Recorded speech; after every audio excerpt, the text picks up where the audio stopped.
حضرت بایزید بستامی کہتے ہیں میں نے حق معاف کروا لی اپنی ماں سے کہ ماں تیرے حق ادا کروں یا اللہ کے حق ادا کروں، تو مجھے اپنے حق معاف کر دے، میں اللہ سے اپنے حق معاف کروا لیتا ہوں، اپنی اللہ کو راضی کر لیتا ہوں۔ جنگلوں میں گھومتے رہے،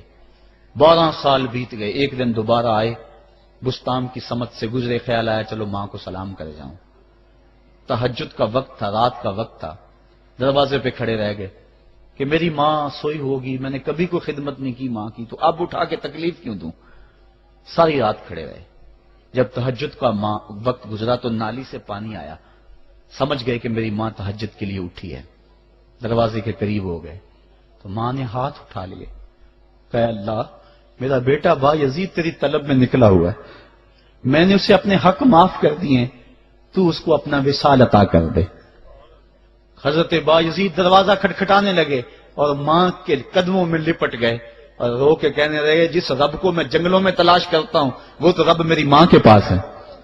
تو ماں کی دعاؤں میں اللہ کی رضا ہے، ماں راضی ہو جائے تو سمجھ لو خدا راضی ہے۔ حکایت میں آتا ہے کہ حضرت بایزید بستامی رحمت اللہ علیہ ذکر الہی میں مصروف تھے، اچانک غیب سے آواز آئی کہ اے بایزید سامان کے بت خانے میں چلے جاؤ اور ان کی عید میں لباس سے راہبان پہن کر شامل ہو جاؤ۔ حضرت بایزید کہتے ہیں کہ اسے میں نے شیطان کی شرارت اور وسوسہ سمجھ کر جھٹلا دیا،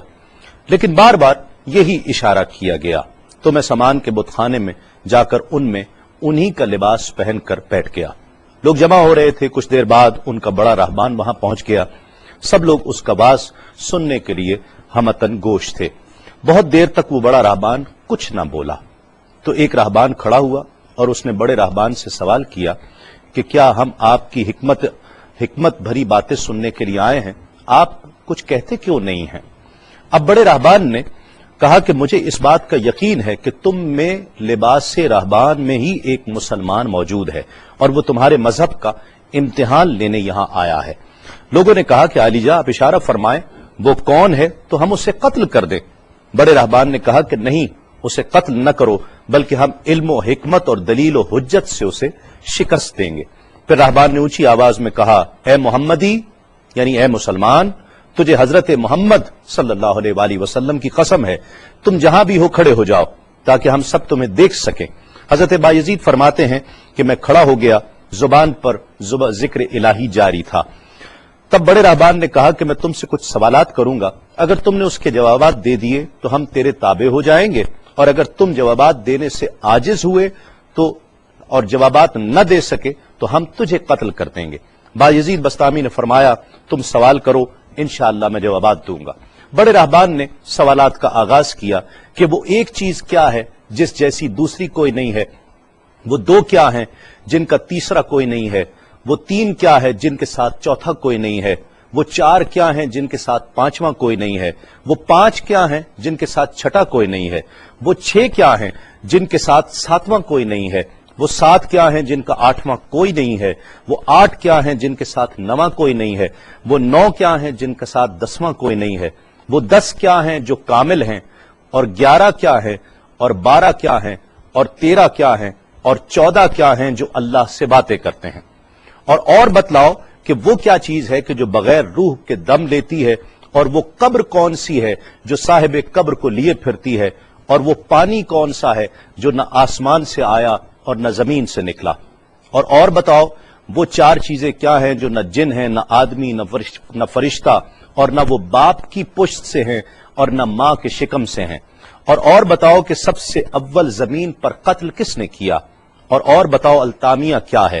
اور بتاؤ کہ وہ کون سا درخت ہے جس کی 12 ٹہنیاں ہیں اور ہر ٹہنی میں 30 پتے ہیں اور ہر پتے میں 5 شگوفے ہیں، اور ان میں سے 2 دھوپ کے اندر ہیں اور 3 سائے میں ہیں۔ اور وہ کیا چیز ہے جو بیت الحرام کا حج کرتی ہے مگر اس میں نہ روح ہے اور نہ اس پر حج فرض ہے۔ اور بتاؤ رات کہاں جاتی ہے جب دن نکلتا ہے، اور جب رات ہو جاتی ہے تو دن کہاں چلا جاتا ہے۔ یہ سوالات کر کے راہبان خاموش ہو گیا۔ حضرت بایزید بستامی جو اب تک بڑے سکون اور تأمل کے ساتھ سوال سن رہے تھے، فرمایا سوالات ختم ہوئے یا اور بھی کوئی سوال ہے؟ راہبان نے کہا بس ان سوالات کے جوابات دو۔ حضرت بایزید بستامی فرماتے ہیں کہ اگر میں ان سوالات کے جوابات دے دوں تو کیا رسول اللہ صلی اللہ علیہ وآلہ وسلم پر ایمان لے آؤ گے؟ رہبان نے کہا کہ ہاں، اگر تم ان سوالات کے جوابات دے دو تو ہم سب مسلمان ہو جائیں گے۔ حضرت بایزید بسطامی نے فرمایا تو سنو، وہ ایک کیا ہے جس جیسا دوسرا کوئی نہیں، وہ اللہ رب العزت کی ذات پاک ہے، اور جو دو ہیں تیسرا ان کے ساتھ کوئی نہیں، وہ دن اور رات ہیں، اور جو تین ہیں جن کے ساتھ چوتھا کوئی نہیں، وہ عرش، کرسی اور قلم ہیں، اور جو چار ہیں پانچواں ان کے ساتھ کوئی نہیں، وہ اللہ کی چار کتابیں توریت، زبور، انجیل اور قرآن مجید ہیں، اور جو پانچ ہیں چھٹا ان جیسا کوئی نہیں، وہ مسلمان پر فرض 5 فرض نمازیں ہیں، اور جو 6 ہیں وہ 6 دن ہیں جن کے لیے ارشاد ہوا وَلَقَدْ خَلَقْنَا السَّمَاوَاتِ وَالْأَرْضَ وَمَا بَيْنَهُمَا فِي 6 أَيَّامٍ، اور 7 جن کے ساتھ 8واں کوئی نہیں، وہ 7 آسمان ہیں، اور جو 8 ہیں جن کے ساتھ 9واں کوئی نہیں،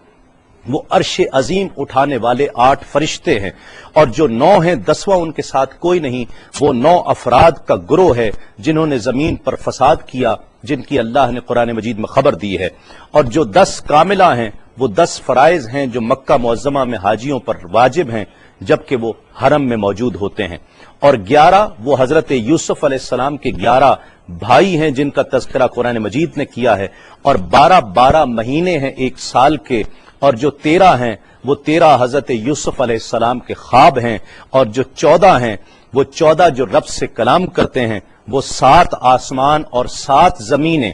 14 ہیں جو رب سے کلام کرتے ہیں، اور وہ چیز جس کے لیے تم نے پوچھا کہ جو بغیر روح کے سانس لیتی ہے وہ صبح ہے، اور وہ قبر جس کے لیے تم نے پوچھا کہ جو صاحب قبر کو لیے پھرتی ہے وہ یونس علیہ السلام کی مچھلی ہے، اور وہ پانی جو آسمان سے آیا نہ زمین سے آیا وہ شیشہ ہے جس میں بلقیس نے حضرت سلیمان علیہ السلام کے پاس گھوڑے کا پسینہ بھیجا تھا، اور وہ 4 جو نہ باپ کی پشت سے ہیں نہ ماں کے شکم سے ہیں، ان میں سے ایک حضرت اسماعیل علیہ السلام کی جگہ قربان ہونے والا دمبا ہے، دوسری حضرت صالح علیہ السلام کی اونٹنی ہے، تیسرے آدم علیہ السلام، اور چوتھی بیوی بی بی حوا علیہ السلام ہیں۔ زمین پر پہلا قتل قابیل نے کیا، التامیہ قیامت کا دن ہے جس دن حساب و کتاب ہوگا، اور وہ درخت جس کے لیے تم نے پوچھا کہ جس کی 12 ٹہنیاں، ہر ٹہنی پہ 30 پتے، ہر پتے میں 5 شگوفے ہیں جن میں سے 2 دھوپ میں اور 3 سائے میں ہیں، وہ 1 سال ہے جس کے 12 مہینے ہیں، ہر مہینے میں 30 دن ہیں، 5 شگوفے 5 نمازیں ہیں، اور وہ 2 دھوپ میں ہیں 3 سائے میں ہیں، اور وہ جو چیز جس کے لیے تم نے کہا کہ طواف کرتی ہے کعبے کا، نہ اس میں روح ہے نہ اس پر حج فرض ہے، وہ نوح علیہ السلام کی کشتی ہے، وہ دن اور رات اللہ رب العزت کے علم میں پوشیدہ ہو جاتے ہیں۔ جب حضرت بایزید بسطامی علیہ الرحمہ نے سب سوالات کے جوابات دے دیے تو سب حیران اور ششدر کھڑے تھے۔ بایزید نے فرمایا تم نے مجھ سے اتنے سوالات کیے، میں تم سے ایک سوال کرتا ہوں، بتلاؤ جنت اور آسمان کی کنجی کیا ہے؟ سب کو جیسے سانپ سونگھ گیا، کوئی جواب نہیں ہے۔ کہا کہ ہم جواب دینے سے عاجز ہیں۔ حضرت بایزید رحمت اللہ علیہ فرماتے ہیں کہ میں بتاتا ہوں آسمان اور جنت کی کنجی کیا ہے۔